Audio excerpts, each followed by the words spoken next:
Taste the Daily. ஒழுங்குமுறை விற்பனை கூடங்களில் உள்ளூர் ஏஜென்ட்டுகளின் ஆதிக்கத்தால் பருத்திக்கு உரிய விலை கிடைக்காமல் விவசாயிகள் வேதனை அடைந்துள்ள நிலையில் உள்ளூர் ஏஜென்ட்டுகளின் நடவடிக்கையை தடுக்காமல் வேடிக்கை பார்க்கும் திறனற்ற திமுக ஆட்சியாளர்களை கண்டித்து திருவாரூர் மாவட்ட கழகத்தின் சார்பில் ஜூலை 1ஆம் தேதி திருவாரூரில் மாபெரும் ஆர்ப்பாட்டம் நடைபெறும் என அதிமுக பொதுச் செயலாளர் எடப்பாடி கே பழனிசாமி அறிவித்துள்ளார். இது குறித்து அவர் வெளியிட்டுள்ள அறிக்கையில், திருவாரூர் மாவட்டத்தில் சுமார் 42,000 ஏக்கர் பரப்பளவில் பருத்தி பயிர் சாகுபடி செய்யப்பட்டுள்ளது எனவும், கடந்த 15 தினங்களாக பருத்தி பஞ்சு சேகரிப்பு பணிகளை மேற்கொண்டு சேகரிக்கப்பட்ட பருத்தி பஞ்சு திருவாரூர் ஒழுங்குமுறை விற்பனை கூடத்தில் வைக்கப்பட்டு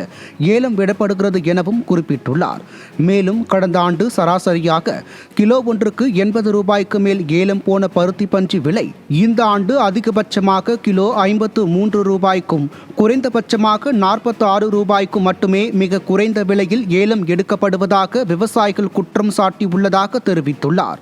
1 கிலோ பருத்தி பஞ்சு சாகுபடி செய்ய சுமார் 65 ரூபாய் செலவாகிறது என விவசாயிகள் கூறுவதாகவும், பருத்தி பஞ்சு 1 கிலோவிற்கு 75 ரூபாய்க்கு குறையாமல் ஏலம் எடுத்தால் மட்டும் செலவிற்கு கட்டுப்படியாகும் எனவும் விவசாயிகள் எதிர்பார்க்கின்றனர் என்றும் அதிமுக பொதுச் செயலாளர் தெரிவித்துள்ளார். மேலும் ஒழுங்குமுறை விற்பனை நிலையம் மூலம் நடைபெறும் இந்த பருத்தி ஏலத்தில் கோவை, திருப்பூர், ஈரோடு மாவட்டங்கள் மற்றும் வெளி மாநிலங்களில் உள்ள பஞ்சு மில் நிறுவனங்களில் இருந்து ஏலத்தில் பங்கு கொள்வார்கள் எனவும், திறனற்ற திமுக ஸ்டாலின் ஆட்சியில் கடந்த ஓரிரு ஆண்டுகளாக வெளியூர் வியாபாரிகளை இந்த ஏலத்தில் பங்கு கொள்வதற்கு ஒழுங்குமுறை விற்பனை நிலைய அதிகாரிகள் நடவடிக்கை எடுப்பதில்லை எனவும், திருவாரூர் மற்றும் அதனை சுற்றியுள்ள உள்ளூர் முகவர்கள் மட்டுமே தங்களுக்குள் சிண்டிகேட் அமைத்துக் கொண்டு பருத்தி பஞ்சு ஏலத்தில் கலந்து கொள்கின்றனர் என விவசாயிகள் குற்றம் சாட்டியுள்ளதாக அதிமுக பொதுச் செயலாளர் தெரிவித்துள்ளார். மேலும் இதனால் தான் அவர்கள் உற்பத்தி செய்த பருத்தி பஞ்சுக்கு உரிய விலை கிடைக்காததோடு உற்பத்தி செலவை விட பஞ்சு விலை குறைவாக போவதால் நஷ்டத்திற்கு உள்ளாகிறோம் என விவசாயிகள் மிகுந்த வேதனையுடன் தெரிவித்துள்ளதாகவும் குறிப்பிட்டுள்ளார். எனவே திருவாரூர் மாவட்ட பருத்தி விவசாயிகளின் நியாயமான கோரிக்கைகளை உடனடியாக தீர்த்து வைக்க, பருத்தி பஞ்சுக்கு உரிய விலை கிடைப்பதற்கு நடவடிக்கை எடுக்க திறனற்ற திமுக ஸ்டாலின் மாடல் அரசை வலியுறுத்தி அதிமுக கழக திருவாரூர் மாவட்டத்தின் சார்பில் வரும் ஜூலை 1ஆம் தேதி செவ்வாய்க்கிழமை காலை 9:30 மணிக்கு திருவாரூர் ரயில் நிலையம் அருகே மாபெரும் கண்டன ஆர்ப்பாட்டம் நடைபெறும் என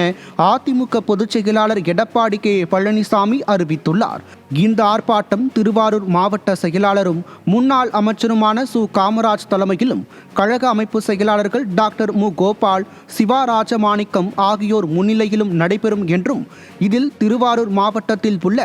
ஓகை, குடவாசல், மன்னார்குடி, நன்னிலம் பூந்தோட்டம், திருத்துறைப்பூண்டி, திருவாரூர், வடவூர், வலங்கைமான் மற்றும் கொரடாச்சேரி ஆகிய 8 இடங்களில் உள்ள ஒழுங்குமுறை விற்பனை கூடங்களை சார்ந்த விவசாய பெருமக்கள், கழக சார்பு அணிகளின் துணை நிர்வாகிகள், முன்னாள் நாடாளுமன்ற சட்டமன்ற உறுப்பினர்கள், மாவட்டத்தில் பல்வேறு நிலைகளில் பணியாற்றி வரும் நிர்வாகிகள், நகர பேரூராட்சி மன்ற இந்நாள் முன்னாள் வார்டு உறுப்பினர்கள், உள்ளாட்சி மற்றும் கூட்டுறவு சங்கங்களின் முன்னாள் பிரதிநிதிகள், கழக உடன்பிறப்புகள், விவசாய தொழிலாளர்கள் மற்றும் பொதுமக்கள் அனைவரும் பெருந்திரளாக கலந்து கொள்ள வேண்டும் என அதிமுக பொதுச் செயலாளர் அழைப்பு விடுத்துள்ளார்.